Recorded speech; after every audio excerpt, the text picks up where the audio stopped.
কি সুন্দর শান্তির পরিবেশ দেশে। ভাই কই যাও? কি হয়েছে ফিরোজ? আমি তো তোমার দ্বারা যাচ্ছিলাম। কে কি হয়েছে? আমার তো বিয়ে তোমার দাওয়াত দিছিলাম, কইছিলাম না যে আমার বিয়ে হওয়া লাগবে তোমার। আর তুই কও কি তোর বিয়ে মুই যামু না তা কার বিয়ে যামু? তাই মাইয়ে কমবে দেখছো বেটা? ওই মাইয়ে তো দেখছি গোপালগঞ্জ। তুই কই যাও? হ্যাঁ কই যাও? কই যাই? হ্যাঁ গোপালগঞ্জের বিয়ে মুই নাই। কে ভাই?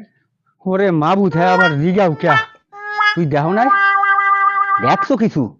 হাঙ্গ দেশে দেখাইতে আছে তুই দেখো না? যে সেনাবাহিনী মগদেশের গর্ব, মগদেশের অহংকার, এই সেনাবাহিনীর গাড়ি এক বুড়া মাতারি কেমনে কাভুরে এই পর্যন্ত কাঁচাইয়া পিডাইতে পিডাইতে পিডাইতে পিডাইতে গাড়িদের শেষ করে লাইতেছে। তা একটা বুড়া মাতারি তেজ জতিয়াই এইয়া তা একটা ইয়ং মাইয়ার তেজ হইবে কি হ্যাদি জন্মের ডেয়ারিং। তোর মতো স্বামী বেড়া চোহের পলকে পাড়াইয়া সেলাই দেবে কই দিলাম। বুঝতে পারছো? অন্য দেশে বিয়ে হর।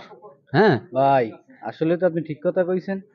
ঠিক কথা কইছি না? হ্যাঁ মনের ভুলে গোপালগঞ্জের মাইয়া বুতি বিয়ে হরো অকইলে হ্যাভি ডেয়ারিং কই দিলাম। ঠিক কইছেন। যা এই বিয়ে ক্যান্সেল কর দৌড় যা।